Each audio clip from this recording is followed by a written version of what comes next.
Operation Toofan the narco hunt, അതായത് ലഹരിക്കെതിരെയുള്ള പോരാട്ടമാണ് നമ്മുടെ ആഭ്യന്തരമന്ത്രി ശ്രീ രമേശ് ചെന്നിത്തലയുടെ നേതൃത്വത്തിൽ നമ്മുടെ കേരളത്തിൽ നടക്കുന്ന ഒരു സമഗ്രമായിട്ടുള്ള ഒരു പ്രവർത്തനമാണ് പോലീസുകാർ ചെയ്യുന്ന, എക്സൈസും കൂടി ചെയ്യുന്ന ഒരു കാര്യം.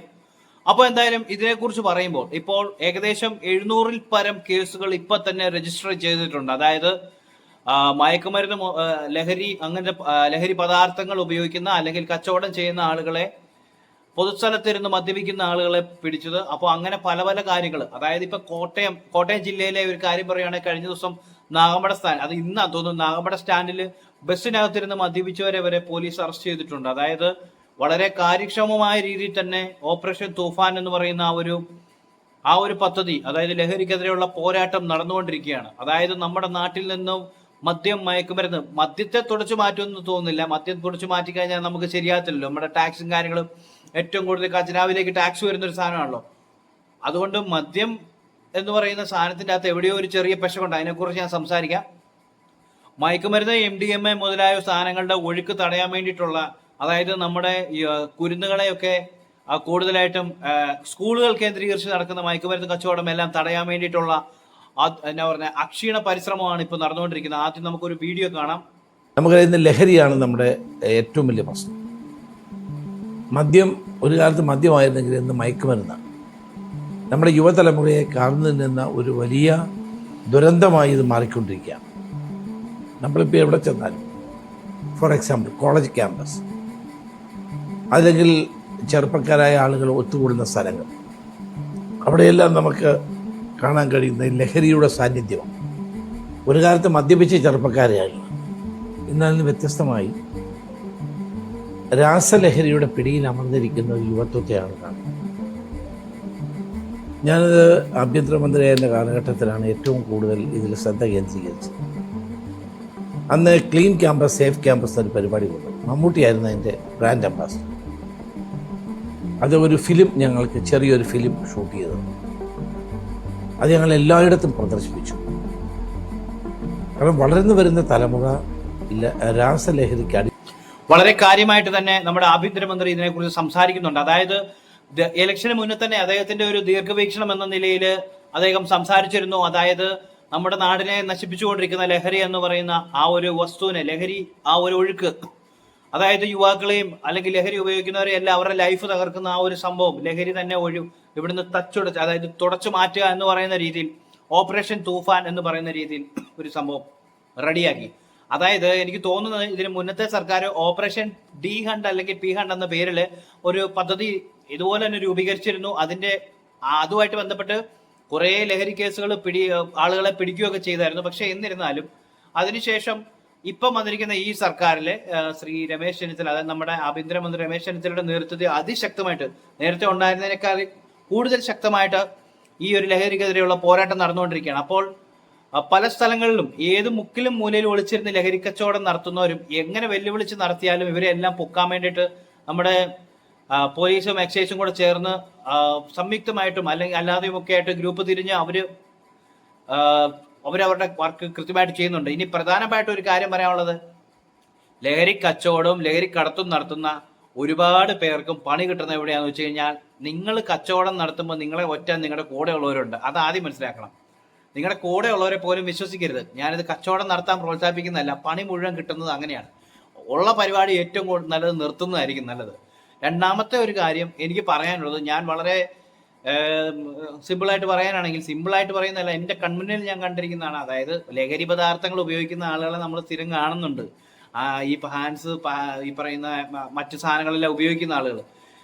MDMA കാര്യം വേറെ, അത് നമ്മൾ കൺമുന്നിയൊന്നും കണ്ടിട്ടില്ല. പക്ഷെ നമ്മൾ ഈ കാണുന്ന ഈ മുറുക്കാൻ പോലത്തെ സാധനങ്ങൾ ചോദിക്കുന്നത്. അപ്പം കഴിഞ്ഞ ദിവസം കോട്ടയത്ത് ആനന്ദ് എന്ന് പറയുന്ന തിയേറ്ററിൽ സിനിമ കാണാൻ പോയപ്പോൾ എൻ്റെ അടുത്തിരുന്ന ഒരു പുള്ളിക്കാരൻ ഹാൻസ് വെച്ചതിന് ശേഷം അദ്ദേഹം തുപ്പുന്നതല്ല, തിയേറ്ററിനകത്തേക്ക് ഇരിക്കുന്നതിന്റെ ചുവട്ടിലേക്ക് തുപ്പുകയാണ്. അവിടെ മറ്റുള്ള ആൾക്കാരും വന്നിരിക്കുന്ന സാഹചര്യങ്ങളുണ്ട്. ഇനി സിനിമ കാണാൻ ആളുകൾ വരുന്നതാണ്. അപ്പം ഈ തിയേറ്ററിനുള്ളിൽ കയറുന്ന ആളുകൾ പോലും ഇങ്ങനെയുള്ള വസ്തുക്കൾ ഉപയോഗിച്ചിട്ട് അവിടെ തന്നെ തുപ്പുന്ന ഒരു സംഭവം നമ്മൾ കാണുന്നുണ്ട്. അത് വളരെ മോശമാണ്. തിയേറ്റർ ഓണേഴ്സ് ജസ്റ്റ് നിങ്ങളുടെ ഒരു എന്താ പറയുന്നത് വരുമാനത്തിന് വേണ്ടിയിട്ട്, അല്ലെങ്കിൽ നിങ്ങളുടെ തിയേറ്ററിൽ ആള് കയറണം, സിനിമ ലാഭം ഉണ്ടാകണം, അതുവഴി നിങ്ങൾക്ക് വരുമാനം ഉണ്ടാകുന്നുള്ള രീതി നോക്കിയിട്ട് കാര്യമില്ല. പകരം ഇങ്ങനെയുള്ള കാര്യങ്ങൾ കൂടി ശ്രദ്ധിക്കണം. ഇത് ഞാൻ ഈ കൂടെ പറഞ്ഞു പോയെന്ന് മാത്രമേ ഉള്ളൂ. ലഹരി അവിടെ ഉപയോഗിക്കുന്ന ഒരുപാട് പേരുണ്ട്. അപ്പോൾ എന്തായാലും ഇനി പറയാനുള്ളൊരു കാര്യം, മദ്യം കഴിച്ചുകൊണ്ടിരുന്ന ആളുകളെയാണ് നാഗമ്പടം സ്റ്റാൻഡ്, കോട്ടയം നാഗമ്പടം സ്റ്റാൻഡിൽ ബസ്സിനെ ഉള്ളിൽ നിന്ന് പിടിച്ച്. ശരിയാണ്, പൊതുസ്ഥലത്തിരുന്ന് മദ്യപിക്കുന്നത് ശരിയല്ല. പക്ഷേ ഇവിടെ ലഹരി എന്ന് പറയുമ്പോൾ അതിനകത്ത് മദ്യവും ഉൾപ്പെടുന്നതാണല്ലോ. മദ്യം നിർത്താൻ പറ്റുമോ? മദ്യവിമുക്തമായ കിനാശ്ശേരി സ്വപ്നം കാണാൻ പറ്റുമോ? ഇല്ല. സർക്കാരിന്റെ ഖജനാവിലേക്ക് മദ്യം പോലെ തന്നെ മദ്യവും ലോട്ടറിയുമാണ് ഏറ്റവും കൂടുതൽ എന്താ പറയുന്നത് ഖജനാവിലേക്ക് പണം കൊണ്ടുവരുന്നത്. അതാണ് അതാണല്ലോ. അപ്പൊ ഒരിക്കലും മദ്യം എന്ന് പറയുന്ന സംവിധാനം ഇവിടുന്ന് മാറത്തില്ല. പക്ഷേ മദ്യത്തെക്കാൾ വളരെ ഡേഞ്ചറസ് ആയിട്ടുള്ള ഒരു സാധനമാണ്. അതിനെതിരെയാണ് ഇപ്പൊ പോരാട്ടം നടക്കുന്നത്. അപ്പം അതായത് ഈ MDMA എന്ന് പറയുന്ന സാധനം ചെറിയ ക്ലാസ്സിലെ കുട്ടികൾ വരെ ഉപയോഗിക്കുന്നുണ്ടെന്ന് പറഞ്ഞാൽ വിശ്വസിക്കുമോ? ഉണ്ട്, അങ്ങനെ ഉപയോഗിക്കുന്നുണ്ട്. വളരെ ചെറിയ ക്ലാസ്സുകളിൽ 8ാം ക്ലാസ് 9ാം ക്ലാസ് മുതലായ ക്ലാസ്സുകളിലൊക്കെ പഠിക്കുന്ന കുട്ടികൾ ഉപയോഗിക്കുന്നുണ്ട്. അവരുടെ ഇടയിലേക്ക് ഈ സാധനം എത്തുന്നുണ്ട്. അവര് ക്ലാസ്സിൽ പഠിക്കുന്ന കുട്ടികളൊക്കെ ഈ പറയുന്നത് പോലെ പിരിവിട്ട് അവര് ഒരു ഗ്യാങ്ങായിട്ട് കുറേശ്ശെ പൈസ ഇട്ട് സാധനം മേടിച്ച് അങ്ങനെ ഉപയോഗിക്കുന്ന ആളുകൾ വരെ ഉണ്ട്. അങ്ങനെ ഉപയോഗിക്കുന്ന ഈ സംവിധാനങ്ങളെല്ലാം അറിഞ്ഞതിന് ശേഷമാണ്, അറിയുന്നത് കൊണ്ടും ഒക്കെയാണ്. ഇപ്പൊ എന്തായാലും ഇതൊരു നല്ല നീക്കമാണ്. തുടക്കത്തിലെ ഒരു ആവേശത്തിന് പുറത്ത് ഇത് ചെയ്തിട്ട് അവിടെ പകുതിക്ക് കൊണ്ട് നിർത്താതെ കണ്ടിന്യൂസ്ലി ഇതിനെതിരെ പോരാട്ടം നടത്തുകയാണെങ്കിൽ ഉറപ്പാണ്, ഷുവറായിട്ടും ഈ പറയുന്ന ലഹരിക്കെതിരെ, അതായത് ലഹരി വിമുക്തമായിട്ടുള്ള ഒരു കേരളം. നമ്മൾ ഈ പറയുന്ന പോലെ ലൈഫ് ബോയുടെ പരസ്യത്തിനകത്ത് നമ്മൾ കാണുമല്ലോ, 100% കീടാണുവിനെ നമ്മൾ തുടച്ചു മാറ്റും എന്ന് പറഞ്ഞാൽ 2 ഒക്കെ അവിടെ അങ്ങ് ഇരിക്കും പരസ്യത്തിൽ. അന്ന് പറയുന്ന പോലെ അവിടെ ഇവിടെയൊക്കെ കാണും. എല്ലാത്തിനെയും തുടച്ചു മാറ്റുവാണെങ്കിൽ അത്രയും നല്ലത്. ഒരു വീഡിയോയും കൂടെ കാണാം. കേരളത്തിലെ ഒരു സ്കൂളിന്റെ മുമ്പിലും ഒരു കോളേജിന്റെ മുമ്പിലും ഒരു വിദ്യാഭ്യാസ സ്ഥാപനത്തിന്റെ മുന്നിലും പുകയില ഉൽപ്പന്നങ്ങളോ നിരോധിത മയക്കുമരുന്നുകളോ വിൽക്കാൻ പാടില്ല. പ്രത്യേകിച്ചും ഇത് പറയാനുള്ള കാരണം, നമ്മുടെ ചെറുപ്പക്കാരെ, വിദ്യാർത്ഥികളെ ചുറ്റിപ്പറ്റിയാണ് ഇത്തരം വ്യാപാരങ്ങൾ നടത്താൻ ഈ അന്താരാഷ്ട്ര മയക്കുമരുന്ന് സംഘങ്ങൾ കേരളത്തിൽ പ്രവർത്തിക്കുന്നത്. ഇതിനകം 728 കേസുകൾ രജിസ്റ്റർ ചെയ്തു, 795 പേരെ അറസ്റ്റ് ചെയ്തു. ഈ കേസുകളിലായി രാജ്യാന്തര വിപണിയിൽ ലക്ഷക്കണക്കിന് രൂപ വിലമതിക്കുന്ന മാരക മയക്കുമരുന്നായ ഇവിടെ എല്ലാം അദ്ദേഹത്തിന്റെ വീക്ഷണം അല്ലെങ്കിൽ വിഷൻ എന്ന് പറയുന്നത് മദ്യവിമുക്തമായ അല്ലെങ്കിൽ ലഹരി വിമുക്തമായിട്ടുള്ള ഒരു കേരളം, ആ കേരളത്തെ കുറിച്ചാണ് അദ്ദേഹം സംസാരിക്കുന്നത്. അപ്പം എന്തായാലും വളരെ സ്ട്രോങ് ആയിട്ട് തന്നെ കാര്യങ്ങൾ പോകുന്നുണ്ട്. ആരോഗ്യം വീണ്ടെടുക്കട്ടെ നമ്മുടെ യുവത്വം. കാരണം ഈ സംഭവങ്ങളെല്ലാം വലിച്ചു കയറ്റിയിട്ട് അവസാനം തന്ത ഏതാ തള്ള ഏതാ അല്ലെ അമ്മ ഏതാ പെങ്ങളേതാന്ന് തിരിച്ചറിയാൻ മേലാത്ത രീതിയിൽ ആക്രമിക്കുന്ന ഒരുപാട് കേസുകൾ നമ്മൾ കാണുന്നുണ്ട്. അപ്പോൾ അങ്ങനെയുള്ള സംഭവങ്ങളിൽ നിന്നും എല്ലാം മുക്തമായിട്ട് കേരളത്തിലെ യുവാക്കൾക്കും യുവതികൾക്കും, രണ്ടും പറയണം, ആണുങ്ങളും പെണ്ണുങ്ങളും എല്ലാം ഉപയോഗിക്കുന്നുണ്ട്. കേരളത്തിലെ യുവാക്കൾക്കും യുവതികൾക്കും, അതായത് ഇങ്ങനെയുള്ള കാര്യങ്ങളിലേക്ക് അഡിക്ഷനായി അല്ലെങ്കിൽ ഉപയോഗിക്കുന്ന ആളുകൾക്ക് തലയ്ക്ക് കുറച്ച് ബോധം ഉണ്ടായിട്ട് സുബോധത്തോടുകൂടി തന്റെ മുന്നിൽ നിൽക്കുന്ന അപ്പനാണോ അമ്മയാണോ പെങ്ങളാണോ സഹോദരനാണോ എന്ന് തിരിച്ചറിയാനായിട്ടുള്ള ഒരു സംവിധാനം നമ്മുടെ നാട്ടിൽ ഉണ്ടാകട്ടെ. കാരണം ഇതെല്ലാം ഉപയോഗിച്ച് വലിച്ചു കയറ്റിയിട്ട് അവസാനം ആരാ നിൽക്കുന്നതെന്ന് പോലും അറിയാൻ വരാതെ കൈ കിട്ടുന്ന കോടാലിയോ വാക്കത്തെയോ വെച്ച് കീറി വെട്ടിക്കൊന്നതിന് ശേഷം പിന്നീട് ഏതെങ്കിലും ഒരു പോയിന്റിലായിരിക്കും തിരിച്ചറിവ് ഉണ്ടാകുന്നത്. അയ്യോ, ഞാനാണല്ലോ കൊന്നത്, അല്ലെങ്കിൽ ഞാനാണല്ലോ ഇങ്ങനെ ചെയ്തത്.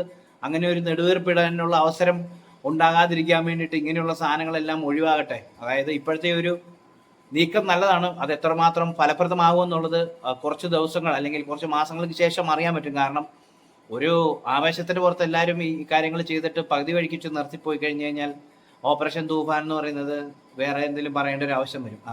അതുകൊണ്ട് തൂഫാൻ കലക്കി പോട്ടെ, അടിപൊളിയാകട്ടെ.